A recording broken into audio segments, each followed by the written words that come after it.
BRK news. Hyderabad లో అస్థిపంజరం. 10 ఏళ్లుగా మూసి ఉన్న ఇంట్లో అస్థిపంజరం కలకలం. 10 ఏళ్ల తర్వాత బయటపడ్డ స్కెల్టన్. ఒక్క వీడియోతో బయటపడ్డ స్కెల్టన్. రంగంలోకి దిగి విచారణ ప్రారంభించిన పోలీసులు. స్కెల్టన్ వద్ద కియా ఫోన్, పాత కరెన్సీ కూడా లభ్యం. అస్థిపంజరం గుట్టు విప్పిన నోకియా ఫోన్. నోకియా ఫోన్ కు 84 మిస్డ్ కాల్స్. సిఐడి, సిబిఐ లేకుండానే కేసు క్లోజ్.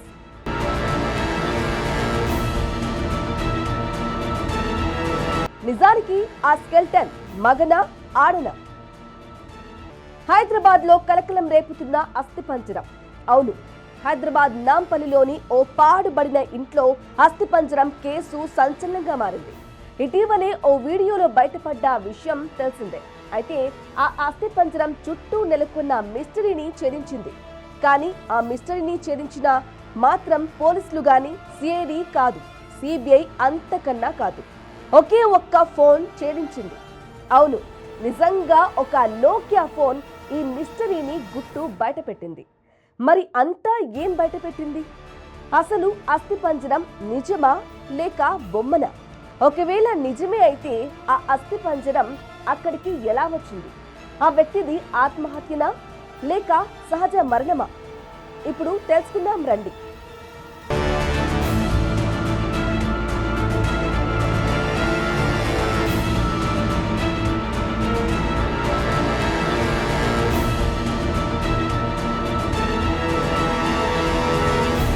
హైదరాబాద్లోని హబీబ్ నగర్ పోలీస్ స్టేషన్ పరిధిలోని నాంపల్లి మార్కెట్ ప్రాంతంలోని ఓ పాడుబడిన ఇంట్లో జూలై 15న మధ్యాహ్నం ఓ భయానక దృశ్యం వెలుగు చూసింది.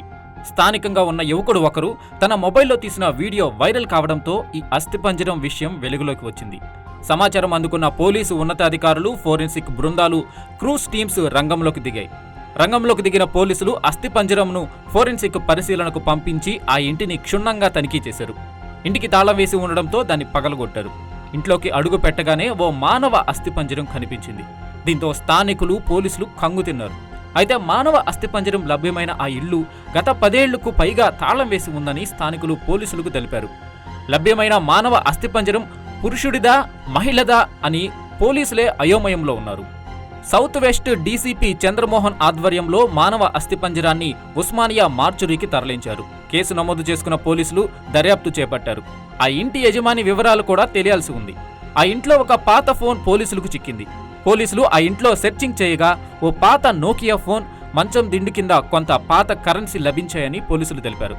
దర్యాప్తులో భాగంగా నోకియా ఫోన్ను మరమ్మత్తు చేసి ఆన్ చేయగా అందులో 84 మిస్డ్ కాల్స్ ఉన్నాయని గుర్తించారు. అవన్నీ 2015లో వచ్చినట్లు గుర్తించారు. ఈ ఫోన్ ద్వారా అస్థిపంజరం అమీర్ ఖాన్ దేనని నిర్ధారించినట్లు పోలీసులు వివరించారు. కాగా అమీర్ ఖాన్ కు 10 మంది తోబుట్టువులు ఉన్నారని, వారిలో కొందరు విదేశాలలో స్థిరపడ్డారని పోలీసులు తెలిపారు. వారిలో ఒకరు స్థానికంగానే ఉంటున్నప్పటికీ అమీర్ ఖాన్ ను పట్టించుకోలేదని వెల్లడించారు.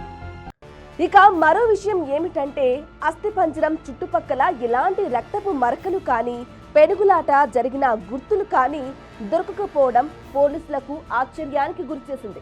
ఇక ఫోరెన్సిక్ రిపోర్టు చూడగా అమీర్ది హత్య కాదని, ముమ్మాటికి సాధారణ మరణం అని తేల్చి చెప్పారు పోలీసులు. అస్థిపంజరం వద్ద తమకు ఎలాంటి రక్తపు గుర్తులు కనిపించలేదని అన్నారు.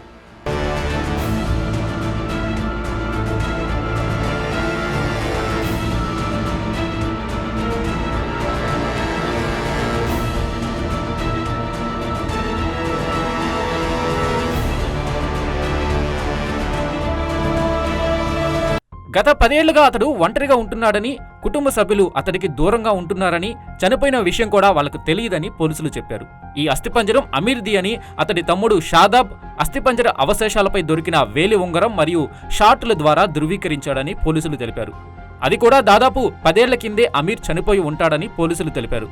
ఈ కేసుకు సంబంధించి పోలీసులు తెలిపిన వివరాల ప్రకారం నాంపల్లిలో అస్థిపంజరం లభ్యమైన ఇల్లు మునీర్ ఖాన్ అనే వ్యక్తికి చెందినదిగా పోలీసులు గుర్తించారు. ఆ వ్యక్తి దాదాపు 50 ఏళ్లు ఉంటాయని నిర్ధారించారు. మునీర్కు 10 మంది పిల్లలు ఉన్నారని, అతని 3వ కుమారుడు అమీర్ ఇంట్లో ఒంటరిగా నివసించగా మిగిలిన వారు వేరే చోటికి వెళ్లిపోయారని పోలీసులు తెలిపారు. గత 10 ఏళ్లుగా మూతపడి పాడుబడ్డ ఉన్న ఇంట్లో ఈ అస్థిపంజరం ఎలా బయటపడింది? అసలు 10 ఏళ్లుగా మూతపడి ఉన్న ఇంటిని తెరిచే ధైర్యం ఎవరు చేశారు? అసలు సోషల్ మీడియాలో ఆ వీడియో ఎవరు పోస్ట్ చేశారు? ఇప్పుడు తెలుసుకుందాం రండి. ఇక ఆ విషయంలోకి వెళ్తే, ఆ ప్రాంతంలో నివాసం ఉంటున్న పిల్లలు మైదానంలో క్రికెట్ ఆడుతుండగా బంతి వెళ్లి ఆ పాడుబడిన ఇంట్లో పడింది. అయితే ఓ బాలుడు బంతిని తెచ్చేందుకు ఆ పాడుబడిన ఇంట్లోకి వెళ్లగా అక్కడ ఆ పిల్లాడికి అస్థిపంజరం కనిపించింది. వెంటనే తన ఫోన్తో ఆ అస్థిపంజరాన్ని ఫోటో తీసి సోషల్ మీడియాలో పోస్ట్ చేశాడు. ఆ వీడియో వైరల్ కావడంతో సమాచారం అందుకున్న పోలీసులు కేసు నమోదు చేసి విచారణ చేపట్టారు.